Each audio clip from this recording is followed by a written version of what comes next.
Hey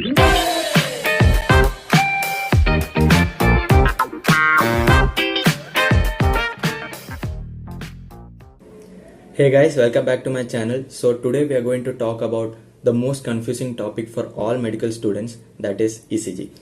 What I have done is I have broken down ECG into multiple videos so that it is easier to understand. So before we talk about ECG, we should know what is electrical event happening in the heart. See, actually ECG is just the electrical event of the heart represented in a graphical format. So we should know what is electrical event first, then we'll know about how these electrical events are converted into cardiac vectors and how these cardiac vectors are later translated into ECG waves. So that's how the videos will be arranged. So in this video I'll be talking about the electrical events of the heart first. So let's get started. So before we talk about the electrical events of the heart, we should know that the myocardium in the heart is divided into two types. One is the contractile myocardium and the second is specialized myocardium. The contractile myocardium is the actual atrial and ventricular myocardium. The specialized myocardium consists of very small tissue which is actually forming the SA node, AV node and His-Purkinje system. These specialized myocardium are specialized for particular functions. Like for SA node, the function is automaticity or pacemaker of the heart. AV node, the function is slow conduction, which is responsible for the AV delay. For the His-Purkinje system, the specialized function is fast conduction. So these are the small tissues which are found alongside the contractile myocardium, which are specialized for their own particular functions. So that is the main concept here. Then we should know that myocardial cells are all connected to each other by gap junctions. This is very important because stimulation of one myocardial cell will lead to stimulation of all the nearby cells surrounding it. So this makes it electrical syncytium. So it behaves functionally as an electrical syncytium. Now, talking about the electrophysiology of myocardium, first we'll talk about the action potential of ventricular myocardial cell. So I have taken a typical ventricular myocardial cell here, and there are many channels present in this ventricular myocardial cell. There is a sodium potassium ATPase pump, then there are some potassium channels, then there are some sodium channels, and there are some delayed rectifier channels, and there are some gap junctions. So this is a typical ventricular myocardial cell. I'll talk about each of these channels in a bit.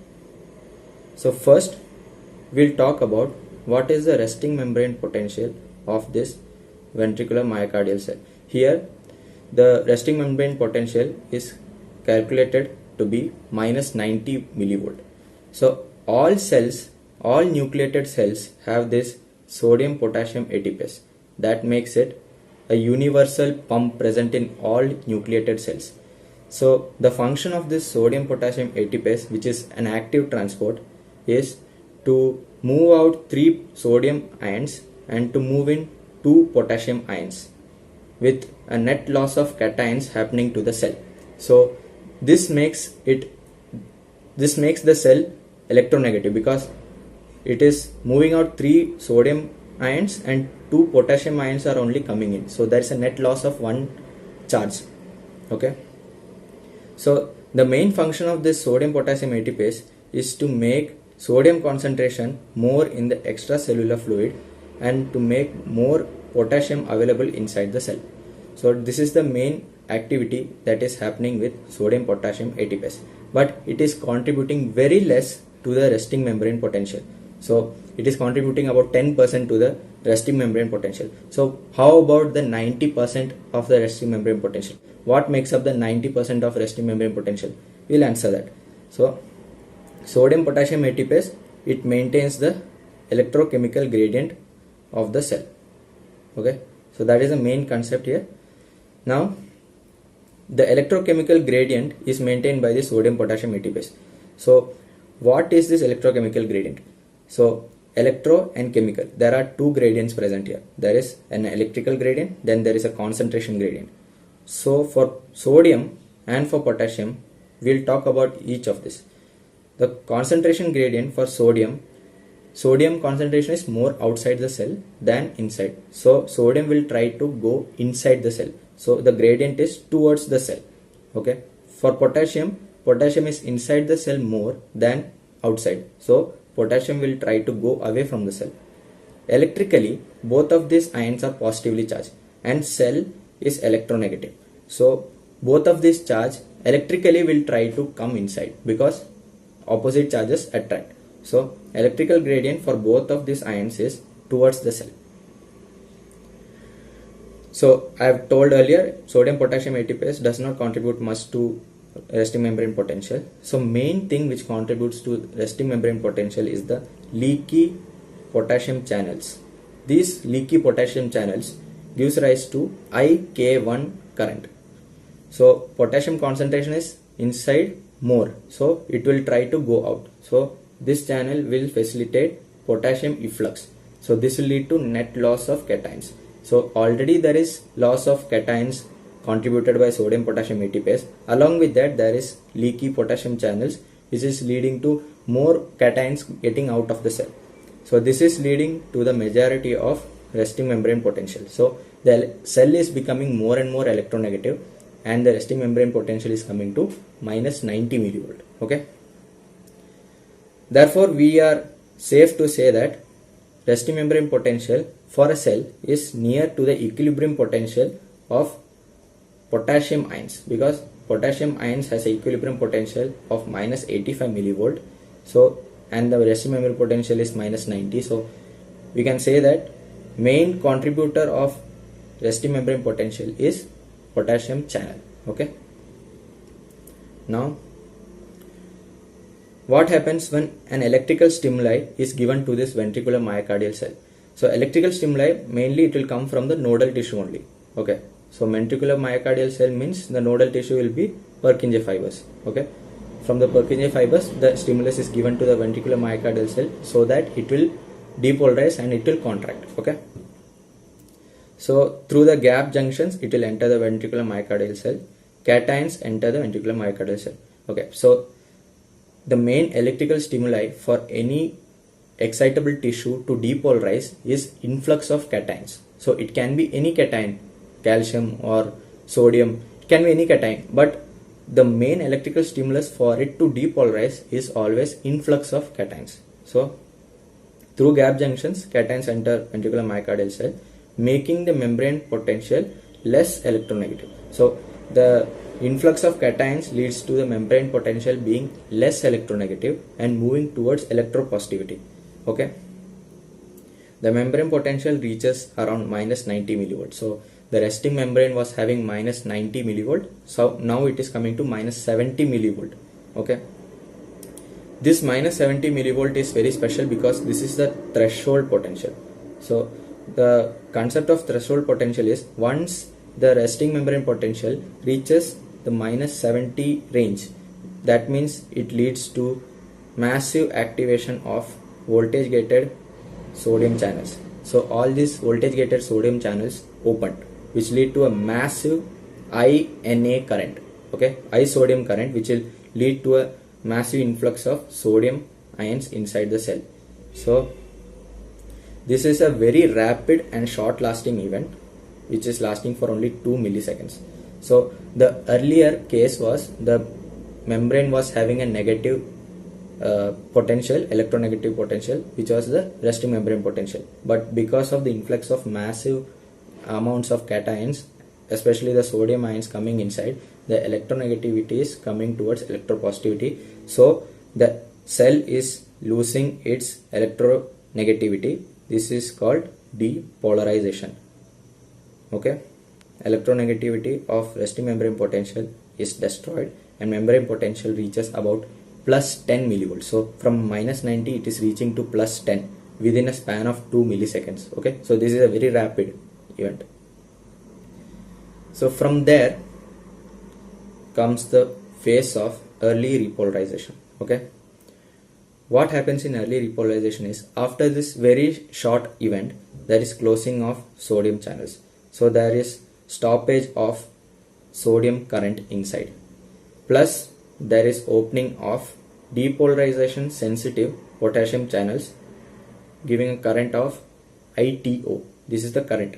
Okay, so sodium channels are closed, therefore there is no influx of sodium ions. Potassium channels are open, there is efflux of potassium ions. So no influx of sodium, but there is efflux of potassium. All this will lead to net loss of cations. Okay, again the net loss of cations means cell is moving towards electronegativity. So membrane becomes more electronegative. From plus 10 millivolt it will come down to about 0 millivolt.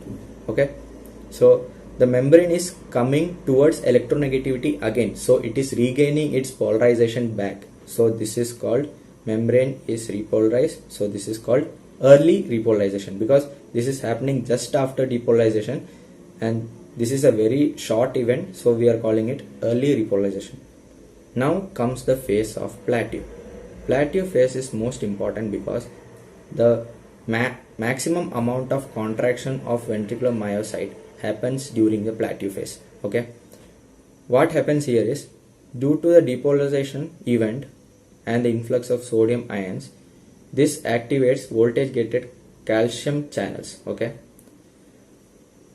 these calcium channels are L-type calcium channels and this lead to a current of ICA. Okay, so what happens is the sodium coming inside depolarizes and it leads to the activation of L-type calcium channels. But these L-type calcium channels are very special because they are delayed and they are long lasting. Delayed means they do not open before the resting membrane potential or the membrane potential comes to 0 millivolt. And long lasting means it has a increased duration of action. That means the action is long lasting. So it will activate only when the membrane potential comes to 0 millivolt. So from plus 10 it is coming to 0 millivolt due to early repolarization. Because of that early repolarization, already depolarization sensitive L-type calcium channels are getting more and more activated, so they are opening. These L-type calcium channels are also called dihydropyridine channels because dihydropyridine drugs have a receptor here in this channel. They try to block these channels and exert their effect. So that is just a small fact. And during the plateau, the event happening is the inward calcium current and the outward potassium current is same. That means the influx of calcium ions balances the efflux of potassium ions. So there is no net change in membrane potential. The amount of cations coming in and the amount of cations going out is similar. So there is a balance formed here. So there is no net change in the membrane potential. Okay, this is a plateau phase. Now we'll talk about the phase of delayed repolarization.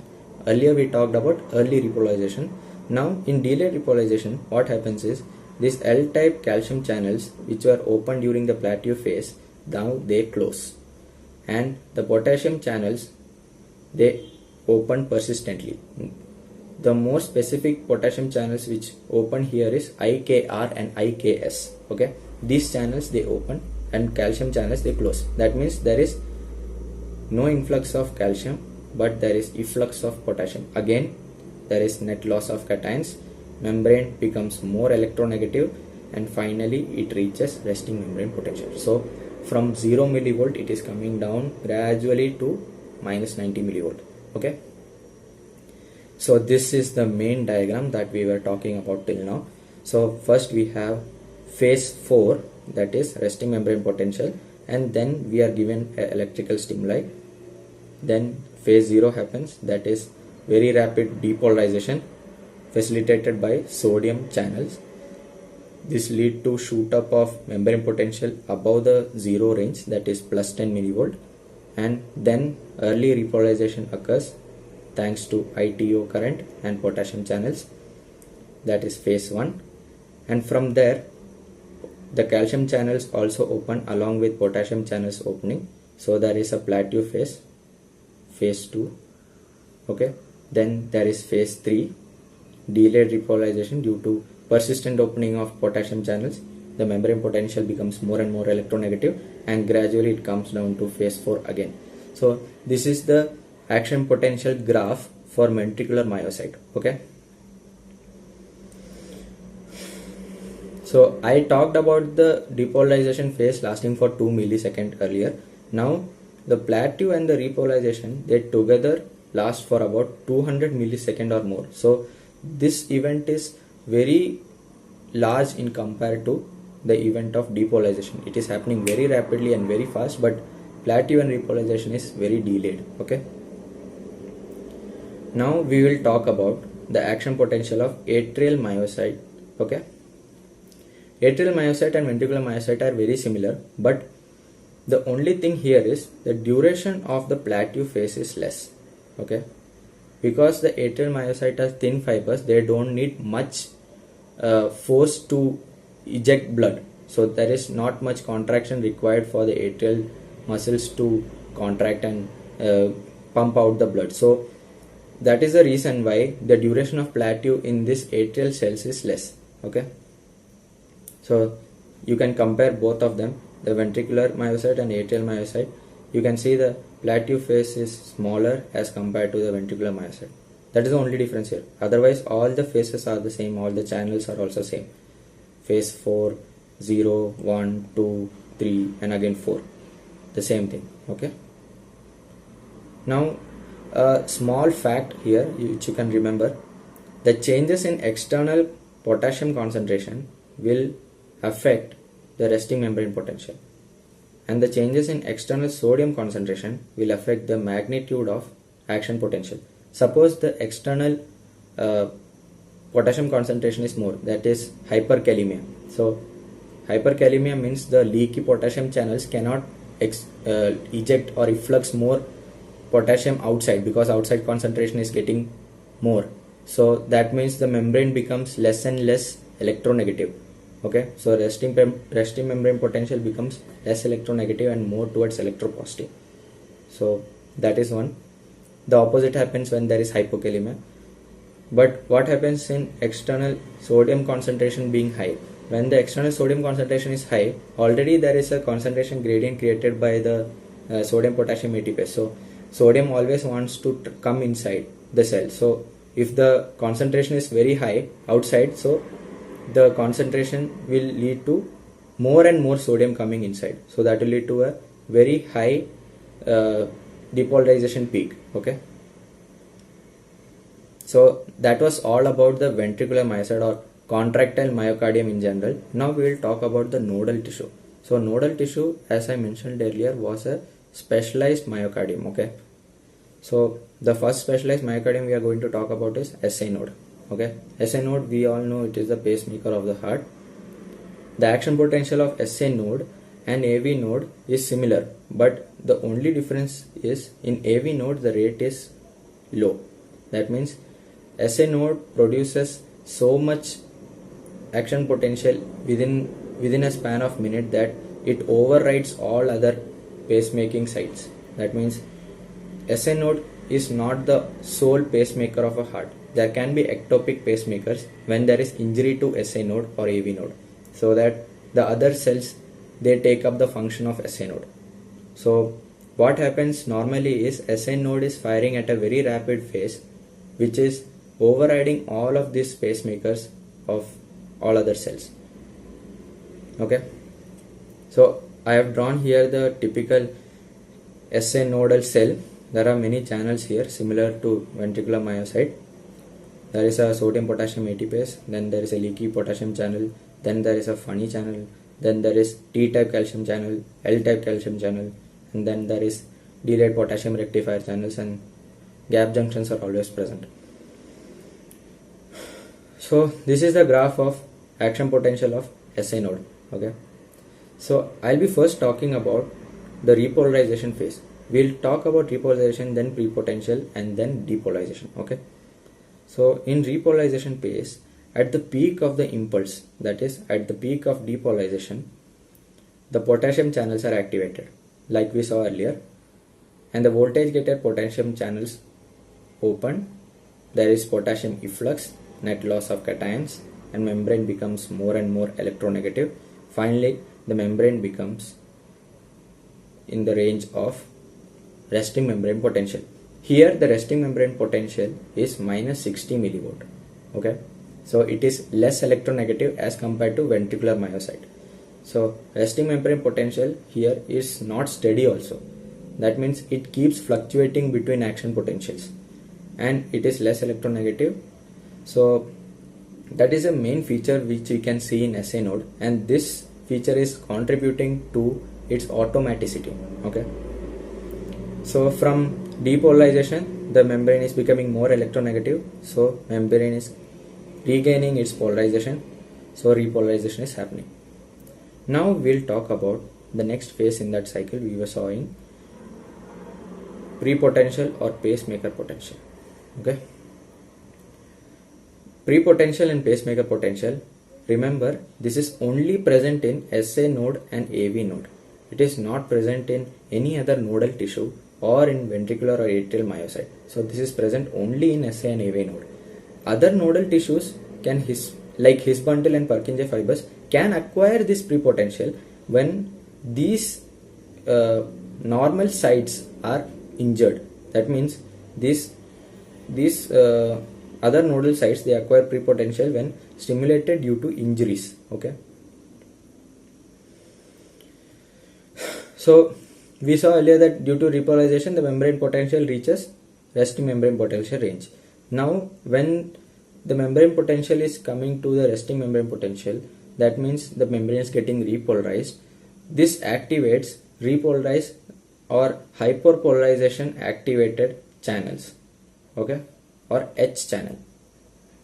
So this H channel is permeable for sodium and potassium both. Okay, since sodium concentration is more outside the cell, so sodium will enter more than potassium going out through this cell. Okay, what happens here is, in other excitable tissues sodium enters only when depolarization occurs. Okay, but here it is entering while hyperpolarization is occurring, which is funny. So this is called H channel, or also called funny channels. Okay, so the main concept here is, in funny channel the sodium is entering but while hyperpolarization event is occurring. Okay, so this H channel, which forms the first part of prepotential, it is a major contributor of the prepotential also. Okay, the second part of prepotential, it is completed by the T-type calcium channel. Now what is this T-type? T-type means transient and short acting, which means its effect is very short acting, very rapid and very transient. Okay, but these T-type calcium channels, they are activated by H channels. So in general, if you ask a single best answer which is leading to automaticity of SA node, we can say that pacemaker potential is the main thing which is leading to the automaticity. But what is contributing to pacemaker potential is actually H channel. Okay, now as this T-type calcium channels and H channels open, more and more cations enter. So from T-type calcium channel, calcium will enter, and from H channel sodium is entering. So the resting membrane potential, it is moving towards the threshold potential of minus 45 millivolts. Okay, when the threshold potential is reached, we know depolarization will occur. So when membrane reaches threshold, here the main thing which you should remember is, when the membrane is reaching a threshold, sodium channels are not activated. Instead, L-type calcium channels are activated. So that is the main concept here. In all other excitable tissues, the main channel which is activated is sodium channel. Okay, so there is a rapid peak, but due to delayed calcium channels opening here, the influx of cations is mainly calcium, and that is leading to the depolarization.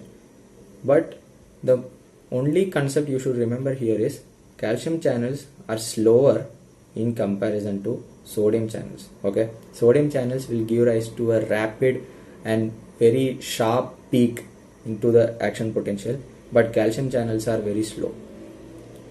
So the depolarization peak produced will be not sharp and not so rapid also. Okay.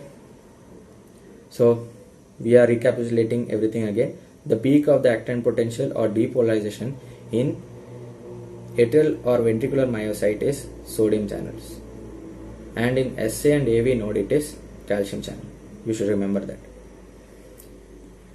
Another thing is nodal tissue, the axial potential propagation is slower due to presence of calcium channels. Because these calcium channels are inherently slower, the action potential propagation from one cell to another in the nodal tissue is slower when compared to atrial or ventricular myocyte. So from nodal cell to nodal cell, the propagation is very slow. Okay. So now we come back to the same diagram again. So we saw earlier that there is a repolarization phase, then there is prepotential, then there is depolarization phase. So you can see here the graph is going up, reaches the threshold, then it rises, then again it comes back to the resting membrane potential, again the prepotential is activated. So this is how the SA node action potential looks like. You can see the peak is not sharp, it is rounded. Okay. Now some small fact about the conduction rate and the region which the conduction rate we can see. Okay. So in SA node the conduction rate is 0.05 meter per second, and in AV node it is again 0.05 meter per second or lower. This is leading to the AV nodal delay, which we all know. Now this AV nodal delay is of 0.1 second. Okay, and the logic behind this AV nodal delay is AV nodal cells are elongated small cells and they are rich in L-type calcium channels. So that is the main thing here. So because they are rich in L-type calcium channels, so the propagation through calcium channel is slow, and they are rich in calcium channels. So the propagation in AV node will be inherently slow. Okay. Along with this, they also have a high incidence of internal resistance. So higher internal resistance is found in AV node.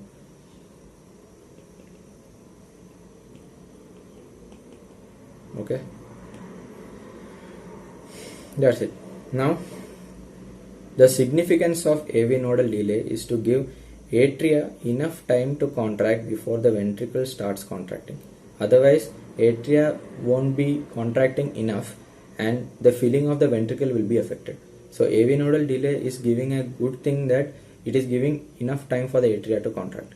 So the maximum speed of conduction is found in the His-Purkinje system. It can go up to 4 meters per second, which is very rapid. Okay. Now we'll talk about the His-Purkinje system. Now as you can see here, the Purkinje fibers, they are having an action potential which is very similar to ventricular myocyte. Okay. It is very similar to contractile ventricular myocardium. Some prepotential activity can happen because it is a nodal tissue, but it can happen only when it is stimulated due to any injury. But the rate is always low. Rate is very high in SA node. Okay. So the main thing you should remember about His-Purkinje system is the depolarization that is occurring here is by the fast sodium channels, that is giving rise to the sharp peak. Okay. Sharp spike to the action potential. Now His-Purkinje system is specialized for fast conductions. Okay, so that all of the ventricle contracts at the same time. Okay, this is due to they have elongated cells, more gap junctions, sodium channels being abundant, and a resting membrane potential of more electronegative, like in the ventricular myocyte range. Okay. So this was all about the action potential of different areas of the heart. Now we'll talk about how the ANS is affecting the heart. Okay. ANS, we all know there is sympathetic system and there is a parasympathetic nervous system. Sympathetic system consists of noradrenaline from the sympathetic nerve endings and adrenaline from the circulation from adrenal medulla. So these two activate the beta 1 receptors present in the heart. Now the beta 1 receptors are present in SA node, atrial myocardium, AV node, His-Purkinje system, ventricular myocardium. It is distributed all around the heart. But that is not the case with M2 receptors. Okay, so parasympathetic system, they release acetylcholine from cholinergic vagal nerves. So this M2 receptor is M2 muscarinic receptors. They are present predominantly in SA and AV node. Okay, in atrial myocytes they are present, but they are in few in number. In ventricles it is not present only. So that is how the sympathetic and parasympathetic receptors are distributed inside the heart. Now talking about the ANS action on AV node. Okay, ANS action on AV node. So AV node is responsible for the specialized slow conduction. Okay, when sympathetic activity is present, the conductivity inside the AV node is increased. So increased conductivity means there is positive dromotropic effect, and parasympathetic effect will have the opposite thing, decreased conductivity, decreased dromotropic effect or negative dromotropic effect. Now ANS action on contractile myocardium like atrial and ventricular myocardium, what happens is only the sympathetic receptors are present predominantly in ventricular and atrial myocardial cells, not the parasympathetic we saw earlier. So the sympathetic activity will lead to positive inotropic effect, which means there is increase in magnitude of concentration when sympathetic system is activated, and it also leads to positive bathmotropic effect, which means there is increased excitability of the cells also. Okay, now we come to the main action of ANS on SA node. This is very important. Okay, so we can see one graph here. This is the normal thing, and this is when sympathetic system is activated and when the parasympathetic system is activated. Okay, so there are three graphs here. So what happens when sympathetic system is activated? When sympathetic system is activated by noradrenaline via the beta 1 receptors, we know beta 1 receptors are G stimulatory, G coupled receptors. Okay, G protein coupled receptor, but G stimulatory one.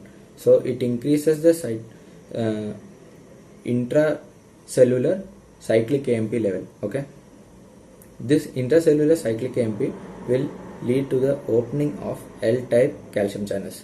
So L-type calcium channels are opened more, so more calcium will come in. So there, what happens is the slope of the phase 4 or increased slope of phase 4 means the cell is becoming more electropositive. There is less electronegativity happening. So what happens is this lead to increased heart rate and increased chronotropic effect. You can see the graph here. The phase 4 slope is becoming more, so the graph is shifted towards the left. So what happens is in a minute the number of action potentials generated by the SA node will be more, so that will correspond to more heart rate, that is positive chronotropic effect. Now what happens when parasympathetic activity is predominant? The vagal cholinergic nerves, they release acetylcholine, they via the M2 receptors, which is G inhibitory, G coupled receptors, they open potassium channels which lead to increased electronegativity of the cell. Okay, potassium channels means efflux of potassium, more cations are going out, the cell becomes more electronegative. So and the slope of the phase 4 becomes less, so the prepotential is becoming more electronegative. So the cell needs more cations or more electrical stimuli for the thing to produce action potential. Okay, along with that, this GPCR also decreases cyclic AMP, which lowers the opening of calcium channel. So the effect is two type. One, it is opening the potassium channel, and two, it is slowing the opening of calcium channel. Okay, these two will correspond to decrease in cationic loading, which will lead to decrease in the slope of phase 4 of the SA node action potential, and that corresponds to decreased heart rate, which is negative chronotropic effect. So we can see it here. What happens is the slope is decreased and the graph is shifted to the right side. That means in a minute the action potential generated by the sodium by the SA node will be less as compared to normal. So this was all about the electrophysiology in the heart. In the next video I'll talk about how this electrophysiology correspond to the cardiac vectors and how those cardiac vectors can be translated into ECG waves. Okay, thank you.